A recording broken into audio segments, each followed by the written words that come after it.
Welcome to session 208 of the Bible in a Year commentary. If you started this series on the 1st of January, then today should be the 27th of July. Today we'll be looking at Nehemiah 10 to 13 and Psalm 53. But so far in Ezra and Nehemiah, we've read as the people returned to Jerusalem, rebuilt the temple, separated themselves from their foreign wives, and finished work on the walls. King Cyrus of Persia had defeated Babylon and was compelled by God to send some of the exiles back to Jerusalem. As the people left, they were given gifts of silver and gold by their Babylonian neighbours, much like the Israelites when they left Egypt. Zerubbabel rose up to lead the people, and along with Jeshua, he re-established the offerings, feasts, and festivals of the people, realigning them with God. They reappointed the Levites and started work on rebuilding the temple. There was a massive celebration, but some of the older folks who knew what the old temple looked like wept. This new temple wasn't as good as the one they had remembered or the one that Ezekiel had prophesied about. As the people were rebuilding the temple, the locals, the Israelites who weren't exiled, and others who had come to live in the land came to offer their help. We got a sense of God reuniting his kingdom, but rather than accept their help, the exiles rejected it, leading to conflict. Ezra returned to Jerusalem with a second wave of Jews hoping to teach the people the Torah and recommit them back to God. Our hope was raised again, but upon returning to Jerusalem, leaders complained to Ezra that many of the people had married foreign women and had children with them. Rather than encourage these men to lead their foreign wives in worship to God, Ezra insisted they divorce them and send them away. Meanwhile, in Susa, the capital city of Persia, Nehemiah heard that the walls were still destroyed. He was sent to Jerusalem by King Artaxerxes. He assessed the walls and then encouraged the Jews to rebuild them. But we saw that these walls were less about protection and more about keeping unwanted people out. Jerusalem was not becoming the welcoming, open city that it seemed God had spoken about in his prophets, the place where all people could come and worship God. We read as the Jews rebuilt the wall while protecting themselves from enemy attack. Nehemiah also found out that people were oppressing one another with heavy debts and interest rates, and many of the people were being sold into slavery to pay those debts. Nehemiah put an end to this while also dodging attempts on his life. The walls were finished, and Nehemiah made sure the gates were closed as long as possible to keep people out. But then the people called Ezra to read the Torah to them. They worshipped, repented of their sins, and recommitted themselves to God.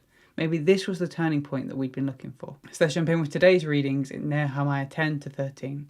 As we've become familiar with in Ezra and Nehemiah, we start with a list of names. These were all the people that signed to commit themselves to this new covenant.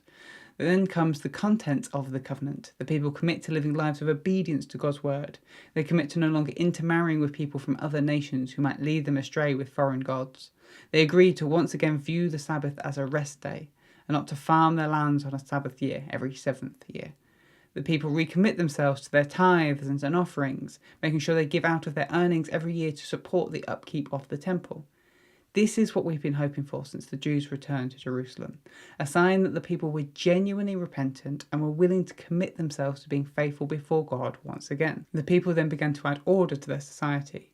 With plenty of land to go around, most people wanted to live outside the city, but they also recognised that they needed people to live in the city and maintain it, so if they were ever attacked again, the people could retreat into the city and live in there.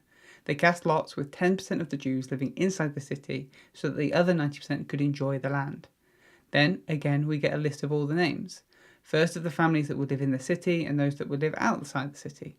With the wall built and the Jews having recommitted themselves to God, life is pretty much ready to go back to normal. The people are able to enjoy living in their land once again. We open to a list of all the Levites and priests that have returned from exile, and the people decided to dedicate the walls that they have built to God. They gather all the musicians and singers together, and all the Levites and priests ritually purify themselves. Nehemiah split the singers into two groups, and each group walked around the opposite side of the city singing God's praise. They then joined back up at the temple to offer praise and sacrifices to God. After that, Nehemiah appoints men to be in charge of the temple store cupboards, to manage all the offerings and to encourage people regularly to make their offerings. It looks like the people are fully committed to God. They've made their commitment, sung God's praises and offered sacrifices. But it doesn't last long. In a moment of eager zeal, they decide not only remove any foreigners from their community, but also anyone who was a fellow Israelite but had come from foreign descent. Only pure Israelites could be part of this community. This isn't the unity that God prophesied about through his prophets.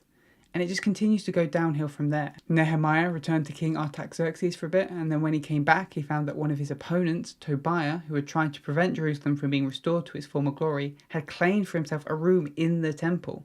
He had taken a space that had been purified for God and was using it as his own personal office, dishonouring God. Nehemiah was furious, and he threw Tobiah out along with his furniture and ordered the room to be purified. Then he found out that people had stopped giving their tithes and their offerings, and the Levites and priests were no longer being provided for. He challenged the officials over the city on how they could let this happen. Going on a little further, and Nehemiah sees that the people are ignoring the Sabbath, working like they would any other day. In the evening, when he ordered the city gates to be closed, many people were choosing to set up camp outside the city walls so they could continue to trade. They no longer cared about the walls that Nehemiah had them build. Finally, the people had also decided to remarry foreign women, but this time even worse than before. Not only had there been no attempt to incorporate these women into the Jewish way of living and worshipping God, these women couldn't even speak the Jewish language. These women would continue to be a source of temptation to Jerusalem to lead them to behave like other nations. Everything that Ezra and Nehemiah had worked for had been undone. Nehemiah cries out to God to remember him, and the book ends. So what are we meant to do with that? Time after time, we were given a sense of hope that the Jews were coming back to God and things would be okay. And every single time, our hopes were met with disappointment. Why read this book at all? Well, it teaches us an important lesson. People can't be changed with good intentions and determination. They might change for a little while, but more often than not, they will go back to how they were living before.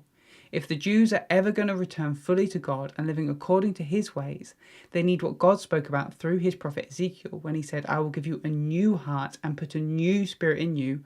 I will remove from you your heart of stone and give you a heart of flesh." That's Ezekiel 36 verse 26. So as we finish this book, we recognize, as Daniel prophesied, that while the people have come back to the land, things still aren't right. And so we continue to look forward in hope that one day God will give his people a new heart and a new spirit so they can live for him. But that is the combined books of Ezra and Nehemiah. Now let's look at Psalm 53. This psalm is attributed to King David and can fall into the category of a wisdom psalm. In most ways, this psalm is a copy of Psalm 14 with a couple of slight variations. Where Psalm 14 uses Lord, or Yahweh in the Hebrew, Psalm 53 uses God, Elohim. This is pretty common for the Psalms in Book 2 of the Psalms, that's Psalms 42 to 72. Because of this, what we said of Psalm 14 is also largely true of Psalm 53. Here is a summary of the structure, but I would recommend checking out the written version of this commentary in the description to see the structure properly for yourself. We start with verse 1, the foolish. Verses 2 to 3, are there any who are wise? Verse 4, why do they attack my people? Verse 5, God scatters the wicked. And then verse 6, God's hope for salvation. The psalm opens on a problem that foolish, corrupt people exist, and there seem to be a lot of them. These foolish people do not believe in God, and they do wicked things. In response, God searches the earth for those who aren't foolish, those who have understanding and who seek God. But all of them have allowed themselves to become foolish. This is hyperbole, over-exaggeration. As we'll see, there are still people who are innocent and righteous. Turning back to the foolish, the psalmist notes how they oppress and consume my people. Who is the person talking here? As the psalm is attributed to King David, this could be from the point of view of the king. But it's perhaps more likely the psalmist is talking from the point of view of Lady Wisdom. Lady Wisdom is a character that appears in a lot of wisdom literature, who is the embodiment of wisdom. Her people are those who seek after and live by wisdom. And this is where Psalm 53 changes focus a little from Psalm 14. In Psalm 14, the focus is on how God protects the righteous and the poor.